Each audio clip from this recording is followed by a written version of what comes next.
I thought to myself, how did I end up here? How did I get here?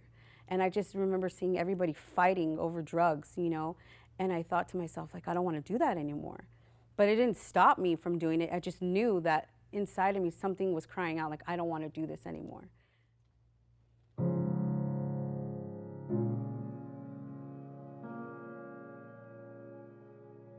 My name is Jennifer Alcaraz.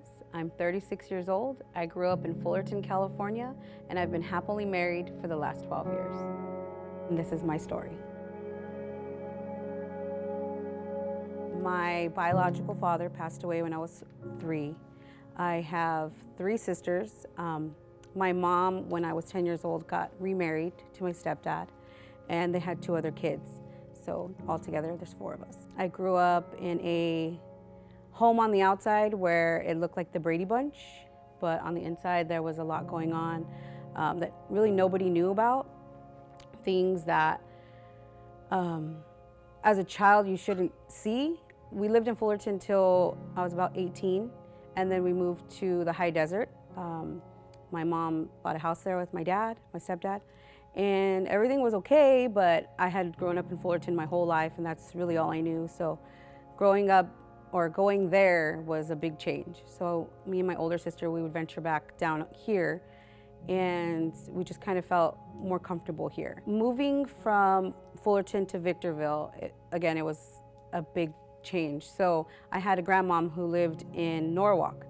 So I would always come down to her house whenever I could escape being in Victorville.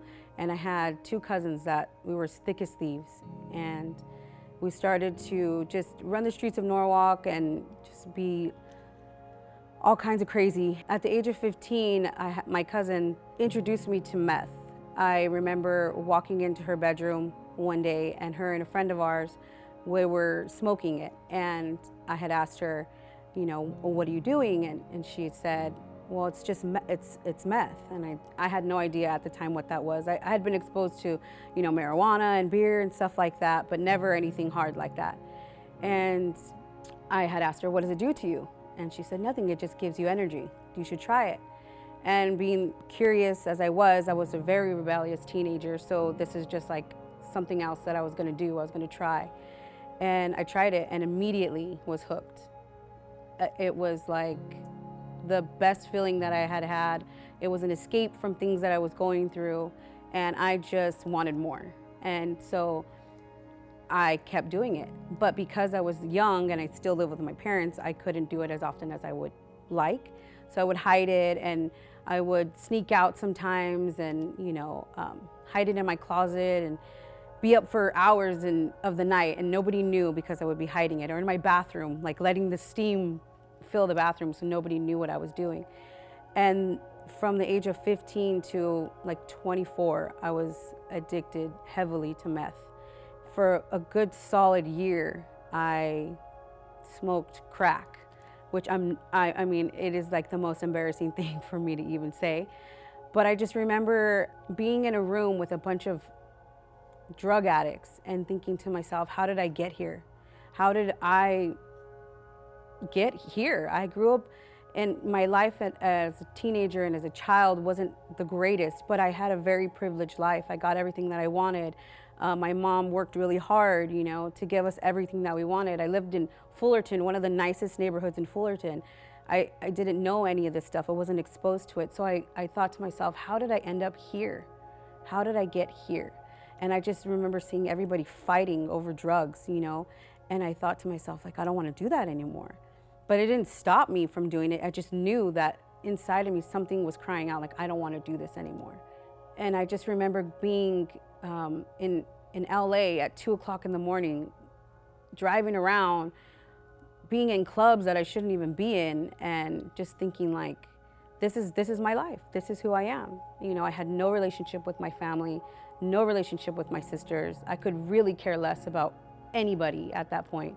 It was all about me. It was all about the next high. And I remember driving in my car several times, getting high in my car while I'm driving, and cops were everywhere. And I thought, like, okay, I'm gonna get caught. I'm gonna go to jail.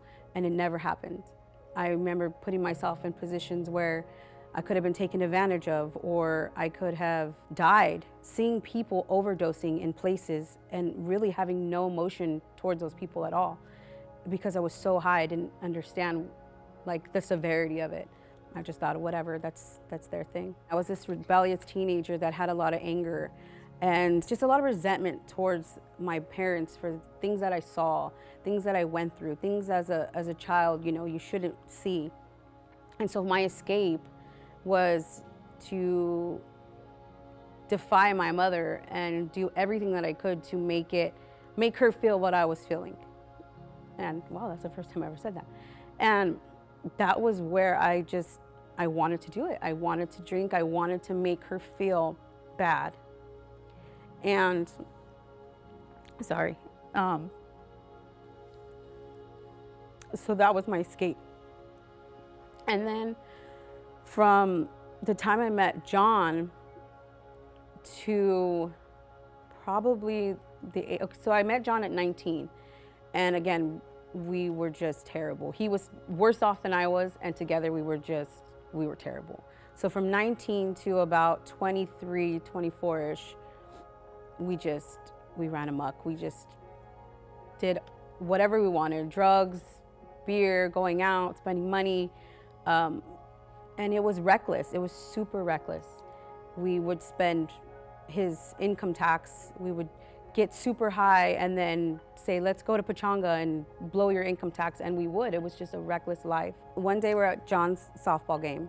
And after, he came to me and he said, I'm tired. I don't want to do drugs anymore. And I was shocked because we had been doing it for years. And I wasn't ready to quit.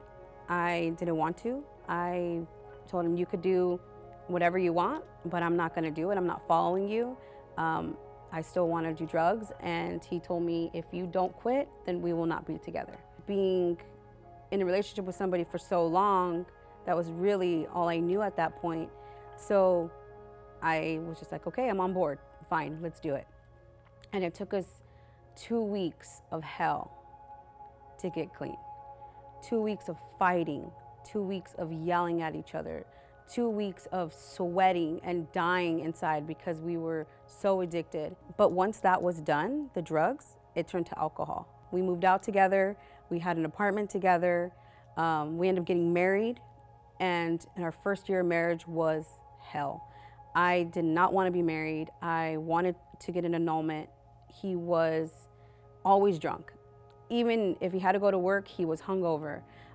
There was nights that he would sleep on the floor in the living room because he couldn't remember where his bed was. I just remember in those moments thinking, well, if he's gonna do it, I'm gonna do it too. I would go out with my friend at the time. We had her husband was doing the same thing as John, so we kind of cleaned together and we would go out every night. We'd go Tuesdays, Wednesdays, Thursdays, whenever there was a club or a bar open, we would go out and we would drink.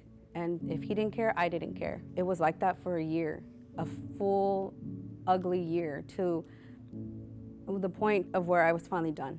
And I told him I want to get a divorce. We were arguing because he was drunk and he wanted more alcohol, and we had one bottle that we had gotten from our wedding. And he went in the kitchen and he was gonna pour himself a drink, and I slapped it out of his hand, and he was yelling at me so bad that he kind of pushed me into a corner, and my little sisters were crying because they thought he was hitting me.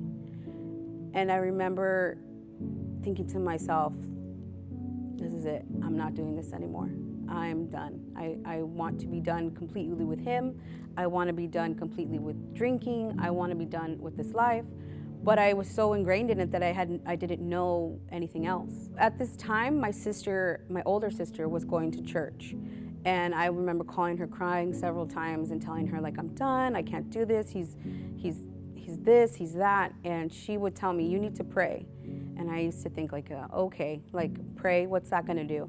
And I would do it though. I would pray, I would sit, and I didn't know how to pray. I just would talk to the sky, like, hey, if you're up there, you know, I need help. I knew there was a God. I knew that there was a higher power. I always knew that. My mom instilled that in us. But did I know how to lean on him? Absolutely not. I didn't know any of that stuff. There was no understanding. There was no, hey, this is who you call for help in time of need.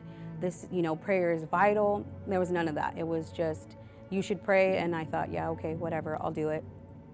And it didn't work. It didn't work. Things didn't change. He didn't change overnight. Things were getting worse, if anything. He was an embarrassment to me, and I wanted nothing to do with him. I remember sitting in my kitchen with a cousin, and we were drinking, and John had come in and told me, hey, I'm gonna go to church. And I just kind of laughed at him like, sure, okay. And he came home that night and he said, oh, I got saved. And I had no idea what that meant. I was like, okay, saved from what? What does that even mean? My 25th birthday was that Sunday. And he says, I want to take you to church. And I thought, I'm not going to church, not gonna happen. His friends from work had called and said, hey, Jen, it's your birthday. Let's go out, drinks on me. And I thought, that's where I want to be. I don't want to be in church. No way, no how, I'm not going to do it. But he kept begging me, please, please come. And so I finally came, and I hated it. I hated the church. I hated how small it was. I didn't like people that were hugging me. I didn't like it at all. And so I had told him that I don't like it. I don't want to go back. But something in him was different. I saw it. I didn't want to acknowledge it, but I saw it. He stopped drinking. He stopped smoking. He stopped cussing, all within the weekend. And I thought, let me just wait. Let me just wait to see exactly how he's gonna be. Because he said he was going to Bible study, then he got drunk. So let's wait. And he continued. He kept being that person. He kept going to church. He kept being nice. And I still wanted nothing to do with it. Nothing. I had no plans of going to church. I had no plans of being married. Like, I was already done. There was years and years and years of hurt that I just couldn't get over. Coming into 2010, he's still asking me to go to church. I'm still going. I hate it, but I'm going. And I even went to Bible study with him. He started asking me to go. I said, fine, I'll go. The only reason I did that was because I could see something was different. But I still was leery, and I still needed to see if he was really the person that he said he was. All the while he's changing, he's becoming this great person that people see him now to be, which he still is.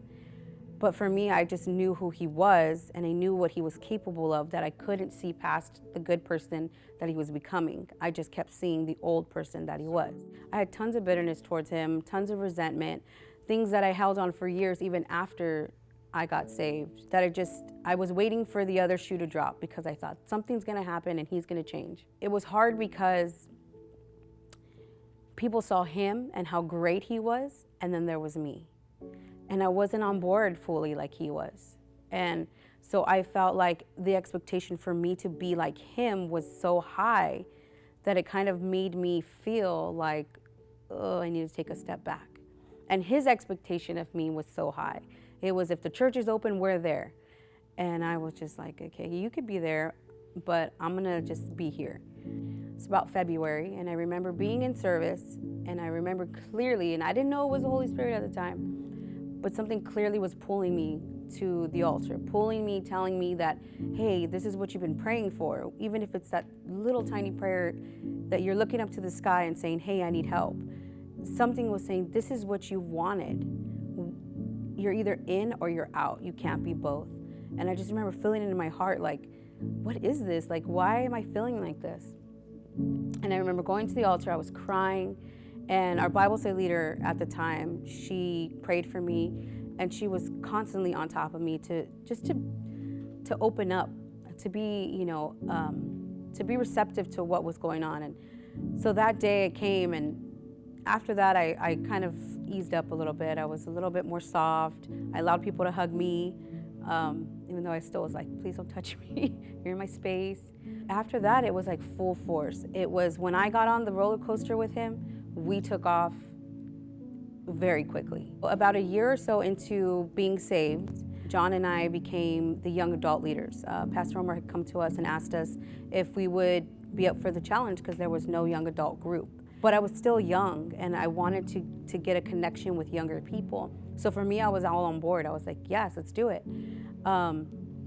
So we did that. We did that for about 2-3 years. We held it right here in Praise Chapel Paramount in the cafe at the time. And it was cool. We had about 12 people, 12 young adults. And then after about 3 years, they asked us to be Bible study leaders to transition into having a Bible study. And that was new for me because that was couples, that was different problems. It was not just, hey, I can't pay for college. This is like, hey, I can't pay my mortgage. A lot of the couples that we were probably going to meet, because at the time there was nobody for our Bible study. It was just, hey, John, Jen, you guys want to be Bible study leaders? You have to grab your own people. And we were like, oh, okay. But I was very scared because a lot of the couples had worse marriages, or they had different stories, things that I had never been through, that I didn't know how to relate to that. So it was very hard for me because how was I going to speak to an older woman who'd been married for 20, 30 years? How am I going to speak into her life? How am I going to help her? How am I going to help somebody who's had adultery? I didn't know that avenue. I had no idea what to do. And I just remember the first day that we were going to do Bible study that I thought nobody's going to show up. Nobody. And we were just hoping for the best. And that night, 18 people showed up. 18 people. And I thought, wow, we must be doing something. If it's not me, it's John for sure, you know? He must be doing something, you know? And, but together we were doing something. We were showing something. The Lord was using us for something. And I just remember sitting in a group of women and them talking. And some had been saved, some weren't, some were new. And I just thought, like, the only thing I can lend to them is prayer. The only thing I could do for them is love them. That's really all I can do, and be a listening ear. And it's, I don't even know how many years later, and we're still doing it, and we're still loving on people. We're still teaching people and helping people, and people are helping us and teaching us. And this is one of the greatest decisions that I've ever made in my whole life. I've done a lot of bad things. I've done things I am not proud of. I've hurt a lot of people in my past. And I know that the Lord forgives. And I know that He's forgiven me for those things. I have grown tremendously from the young girl that I was when I first walked into Praise Chapel Paramount to now. I've asked for forgiveness, not only from the Lord, but from the people that I've hurt. And I just feel like the Lord can restore. There's relationships that were broken. Me and my mom, that is a big relationship that now is restored fully to more than I could ever even imagine. The relationship with my sisters, I didn't even see them grow up, but yet we have this beautiful relationship. They've forgiven me, I've forgiven me, the Lord has forgiven me, and that's really all I could ask for. Find somebody that can help you. Find somebody. What I lacked was somebody that could relate to me. That when I was just a teenager, I didn't have anybody to tell me or help me. It was always just, I just did whatever I wanted. I was a drug addict. I grew up in a dysfunctional home. I was in a broken relationship. I didn't know any better. But the moment I gave my life to Christ is when it all changed. And if you are a believer, if you do follow Christ, if you are saved, don't be afraid to reach out to those that are lost. A teenager, a young person needs to hear the hope that Jesus has for them. I had a lot of unforgiveness, a lot of bitterness, but the Lord completely took that away. And I know that He could do that for anybody.